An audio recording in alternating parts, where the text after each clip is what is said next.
Kasus dugaan asusila melibatkan pengasuh pondok pesantren di Desa Tlogosari, Kabupaten Pati, Jawa Tengah. Pihak yayasan kini sudah menonaktifkan pengasuh pesantren itu.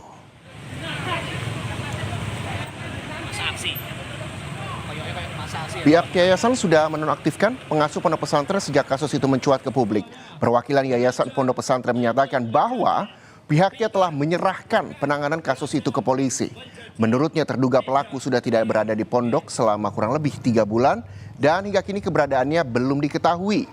Sementara itu Kepala Kantor Kemenak Pati bilang bahwa sudah mengeluarkan 3 rekomendasi terhadap dugaan kasus pencabulan, salah satunya adalah penutupan aktivitas pesantren itu. Saat ini santri sudah dipindahkan dan mendapatkan perlindungan dari pemerintah daerah.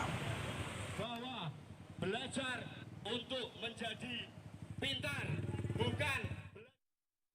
Karena sudah saya lepas, sudah tidak termasuk anggota yayasan, semua sudah saya ganti. Saya nonaktifkan kemarin, ya. Sudah ini saya aktifkan semua, nilainya sudah saya nonaktifkan semua. Jadi yayasan ini sudah tidak ada tanggung jawab sama pelaku atau oknum tadi yang diduga pelaku tersebut. Dinonaktifkan sejak kapan? Sejak minggu kemarin. Minggu kemarin. Iya, biar bicara hukum yang berbicara nanti. Jadi saya mendukung sekali. Mendukung untuk mengusut tuntas ya, Pak? Betul mengusut tuntas. Menutup sementara artinya pada tahun pelajaran ini untuk tidak boleh menerima santri baru. Ya. Kemudian yang kedua opsinya pengasuhnya itu memang sudah harus terpisah di yayasan itu, artinya sudah keluar dari yayasan itu.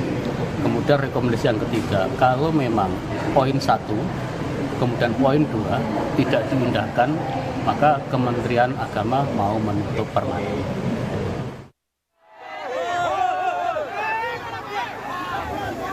Membawa berbagai poster, warga Desa Tlogosari, Kecamatan Tlogowungu, Kabupaten Pati, Jawa Tengah, berunjuk rasa di depan salah satu pondok pesantren putri di desa itu. Warga geram karena seorang kiai di pondok itu diduga melakukan tindakan asusila terhadap puluhan santri perempuan. Dalam aksi itu, warga menuntut polisi segera menahan kiai yang diduga sebagai pelaku. Dari laporan salah satu korban, dugaan pelecehan seksual terjadi pada tahun 2024 dengan jumlah korban mencapai puluhan santri putri. Yang bersangkutan mengatasnamakan pondok pesantren ini merusak citra nama pondok pesantren dan khususnya kepada NU dan kepada nama desa Tlogosari. Karena banyak ancaman dari pihak terkait atau dari pihak khususnya pengasuh, yaitu tersangka, itu dia berani mengancam balik dengan ancaman fitnah atau menyebarkan nama baik. Sosok Kiai Azhari ini sebetulnya sudah lama tidak diterima oleh masyarakat sini sendiri. Akan tetapi dia itu simpatisannya bukan dari masyarakat sini, akan tetapi dari luar. Dan dia juga punya dekengan-dekengan tersendiri yang bikin para korban, para orang-orang terdekat untuk tidak melanjutkan misal ada kasus. Polisi masih mendalami kasus ini. Pelaku telah ditetapkan sebagai tersangka, namun hingga saat ini belum dilakukan penahanan. Kasus ini tahap penetapan tersangka, kemudian untuk menunggu proses lebih lanjut. Jadi PPA juga menyatakan bahwa proses saat ini sudah tahap penetapan tersangka.